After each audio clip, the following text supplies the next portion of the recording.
आणि दुःख आले की त्याचे पाय धरल्याशिवाय कोणी राहत नाही. मग 10 दिवस देव पाण्यात बुडले तरी चालतात. दुष्काळ पडला, देव लिपला. सुकाळ झाल्यावर देवाला अभिषेक घातला. स्वार्थी माणसं आहे आपण. देवाला भक्तांकरता यावं, नव्हे भक्तांचं काम पूर्ण करण्याकरताच यावं लागतं. अवताराच्या राशी तो हा उभा विठ्यावरी आपुल्या पाळी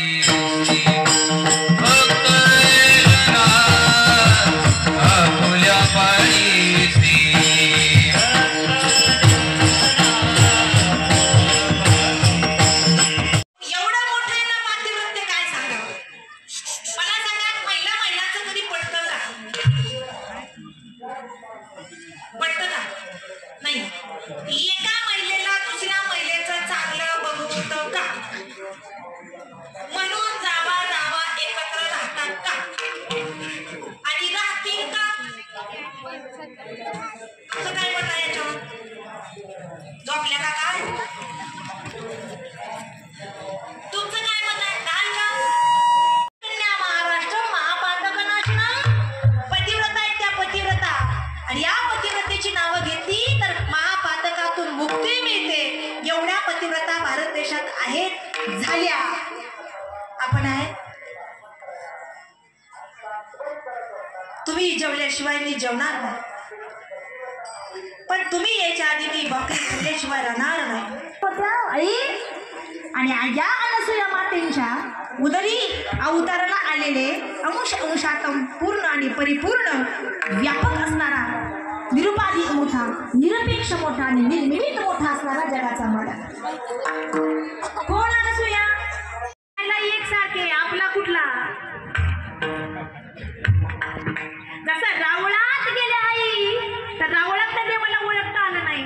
लाजले गे माया आता कोण्या ओवाळू, आता इकडे पावे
लक्ष्मी माता, पार्वती माता, सरस्वती माता, तुम्ही आधिपती ब्रह्मांडाच्या नायकांच्या पत्नी आहात. तिन्ही देव पाळण्यामध्ये झोपलेले आहेत. जिने तिने आपला आपला ओळखावा आणि घरी घेऊन जावा. तिघीच्या तिघी पाळण्याजवळ आल्या आणि पाळण्याजवळ येऊन त्या पाळण्यामध्ये डोकावत आहेत.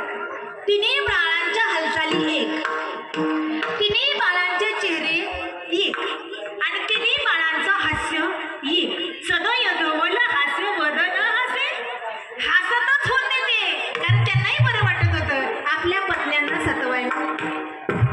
आता आपले पत्नी कुठले? गडगड गडगड गडगड गडगड लोळत आल्या आणि अनसूया मातेचे पाय धरले. अश्रू येत होते डोळ्यातून. आई, त्रिभुवनाचं राज्य चरणावर देतो, पण त्रिभुवनाचा मालक द्या. पार्वती माता म्हणतात, अर्धनारी नटेश्वर जगताचं विश्व परत द्या, सृष्टीचा निर्माता परत द्या. आई, आमची फार मोठी चूक झाली. आदिशक्ती अनसूया मातेनं सांगितलं, तुम्ही तुमचे पती घेऊन जाल, पण सकाळपासून संध्याकाळपर्यंत ज्यांना मी माझ्या कुशीत खेळवलं, ज्यांना मी माझ्या कुशीत बागडवलं, ज्यांना मी भोजन दिलं, त्या माझ्या मातृत्वाचं काय? तुम्ही पती तर घेऊन जाल, पण माझ्या सत्वत्वाचं काय? तेव्हा अनसूया मातेला तिन्ही राण्यांनी सांगितलं आणि तिन्ही देवांनी सांगितलं, आम्ही तर जाणार, पण आम्ही तिघे एकच होणार. सत्व, रज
नाकाजवळ दुःख आलं की त्याची आठवण होते.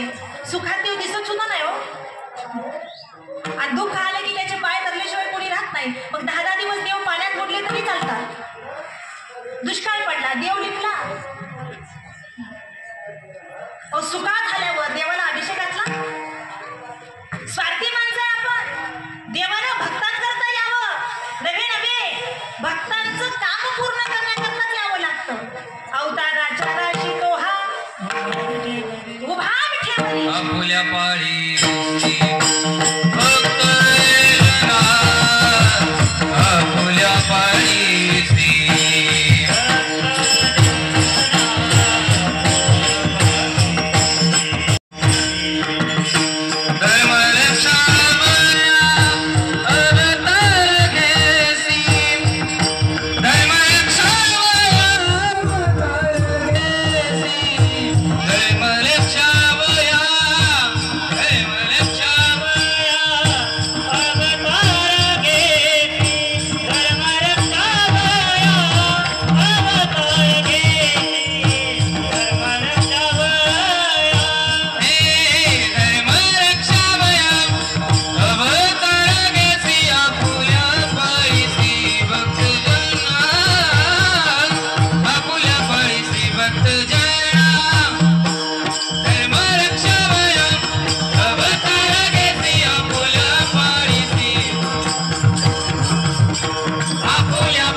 जसं रावळात गेले आई तर रावळात त्या देवाला ओळखता आलं नाही. लाजले गे माया आता कवल्या ओवाळू आता इकडे पावे तिकडे लाजले गे माया आता कवल्या ओवाळू. इकडे पावे तिकडे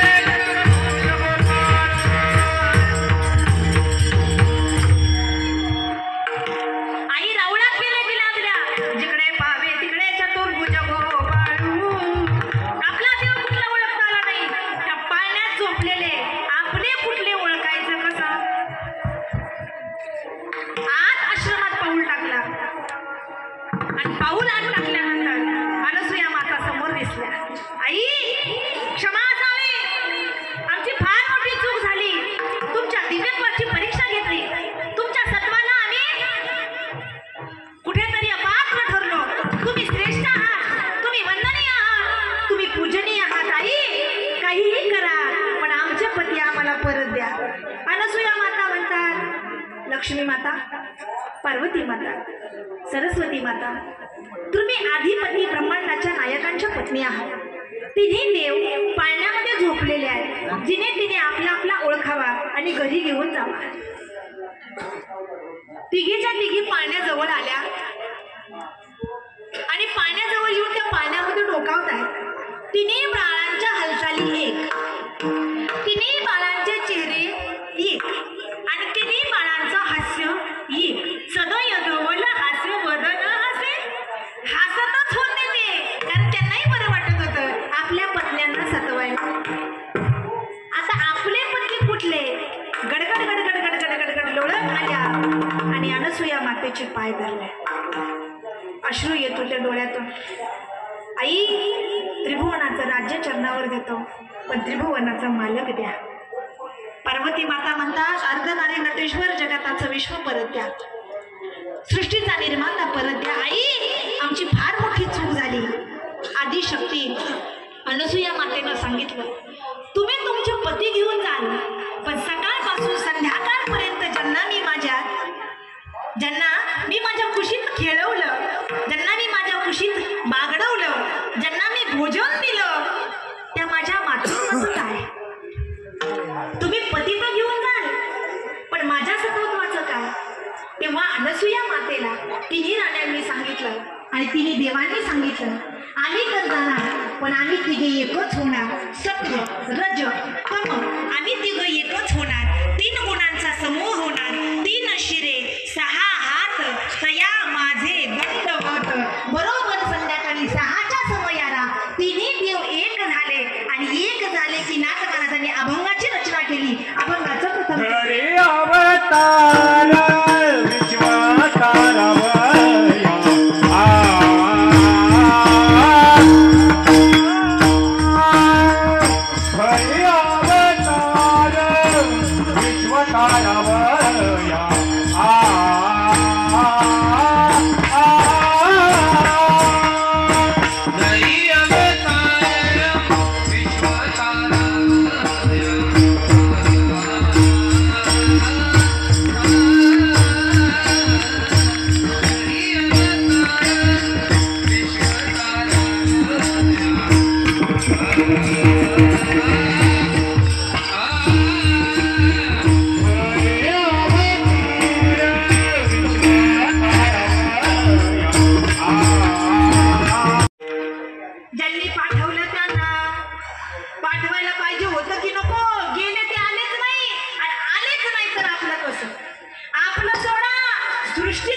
जिथून सुरुवात झाली शेवटही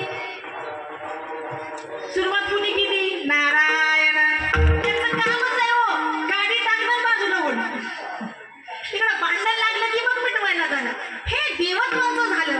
आपलं अवघड आहे, कोणाच्या भांडणात पडायचं नाही. पडला तर मार खाल्ल्याशिवाय यायचं अजिबात यायचं.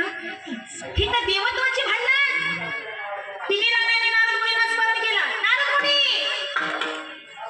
यावं. बोला आई साहेब काय आज्ञा आहे? मुनिवर सकाळी देव गेले अजून परत आले नाही. नारद मुनी म्हणतात पाठवलं कुठे? अनसुया मातेकडं. कशासाठी? सत्व घ्यायला. कुणी पाठवलं? तिघींनी पाठवलं. हेतू कसा होता? शुद्ध नव्हता. हेतू शुद्ध नव्हता. सत्व घेण्याकरता पाठवलं. आता पती पाठवले. आता येतील की नाही याची गॅरंटी. काही करा पण आमचे पती आम्हाला परत. नारद मुनी म्हटले उपद्व्याप तुम्ही केलाय. तुम्ही जायचं आणि घेऊन यायचं. आता थरथरलेल्या अंगानं खाली आल्या. अनसुया मातेचा आश्रम पाहिला. पावित्र्यानं फुलला होता. चैतन्यानं बहरला होता. शुद्ध नामचिंतनाचा गजर होता.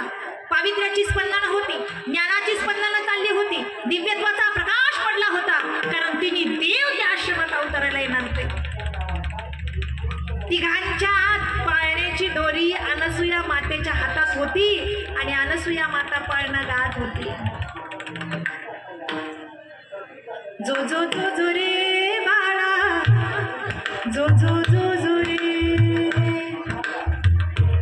आईच्या गोडव्यानं बाळ तानाच्या पाळण्यामध्ये हलत होते. देव हसत होते. आल्या बर का? देव काय म्हणत होते? आल्या. कोण? तिघी.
अंतःकरणापासून भजन करायचं. कुणीही भजन म्हणताना चुकाचा मान करायचा, जोरात म्हणायचे, अंतःकरणापासून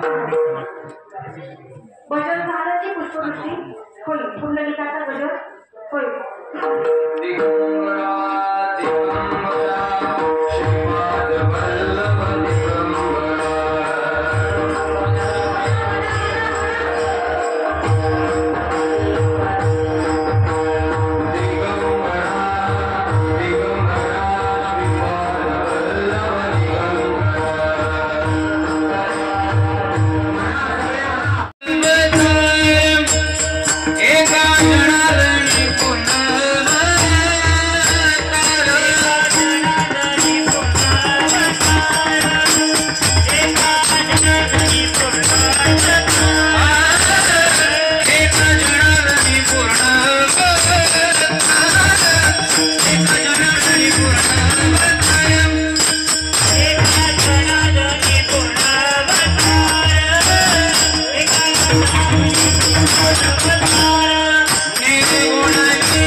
वारकरी बाबा आणि आम्ही साक्षात ज्ञानोबांना त्यांच्यातच पाहतो. हे आमचं परम भाग्य आहे. आणि माझं वैशिष्ट्य म्हणते दत्तजयंतीच्या पौर्णिमेला मी पहिलं चित्रण केलं आणि मला असं वाटतं की 12 वर्षाचं तप माझं आज लेकरांना कीर्तन करावं, आईनं ऐकावं ही जगातल्या प्रत्येक लेकराची इच्छा असते. आणि ती इच्छा मला वाटते की माझ्या 10 वर्षी पूर्ण झाली. ज्ञानोबांना माझी योग्यांची माऊली ज्ञानोबा ही आई आहे, जननी आहे. आणि त्या जननीच्या रूपात साक्षात बाबा इथं आहेत आणि त्यांच्या चरणी मला ही सेवा समर्पित करण्याची संधी मिळाली. हे माझं परम आहे. इथे बसलेल्या प्रत्येक आईला आणि इथे बसलेल्या माझ्या प्रत्येक दादाला जाता जाता मी 2च शब्द सांगते, तेवढे हृदया लिहून जा. मी कीर्तन संपल्यावरची शेवटचं 1 मिनिट एकच वाक्य सांगते. धन्य ही भारतवर्षे, धन्य यस्य संस्कृती, भारतीय धन्या, धन्य यस्य परंपरा. माझ्या भारत देशाची संस्कृती आहे. पहिली संस्कृती एक आहे, माझ्या भारतीय स्त्रीच्या डोक्यावरती शोभून दिसणारा हा पदर ही माझ्या भारत देशाची संस्कृती आहे. आणि ती संस्कृती या माऊलीने आपल्या मुलीला द्यावी ही माझी विनंती आहे. एक वाक्य सांगते आई का, मुलं घरात असताना ज्या मुलाचं पाऊल पडलं त्या मुलाचं पाऊल जगाच्या पाठीमागे कुठं नाही एवढा विश्वास मला माझ्या हृदयामध्ये विराहो. दृष्टीनं फिरे तुझा पाहता, तुला समोर पाहिल्यानंतर ही दृष्टी बाजूला जाऊ नये असं वाटतं देवा. त्याचं कारण आहे तुझं रूप मनोहर आहे, तुझं रूप गोड आहे आणि तुझं रूप आमच्या चित्तात साठवण्यासारखं आहे. इतका गोड देव जवळ आला तरी दिसत नाही, ही माणसाची अवस्था आहे. आम्ही म्हणतो महाराज आता भजन करायचं वय आहे का? तरुणी म्हणजे तरुणांना वाटतं भजन म्हातारपणी करावं आणि म्हातार झालेल्यांना वाटतं तरुणपणी केलं असतं तर बरं झालं. अहो या तरुणांना एका जणालनी पुन्हा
Thank you.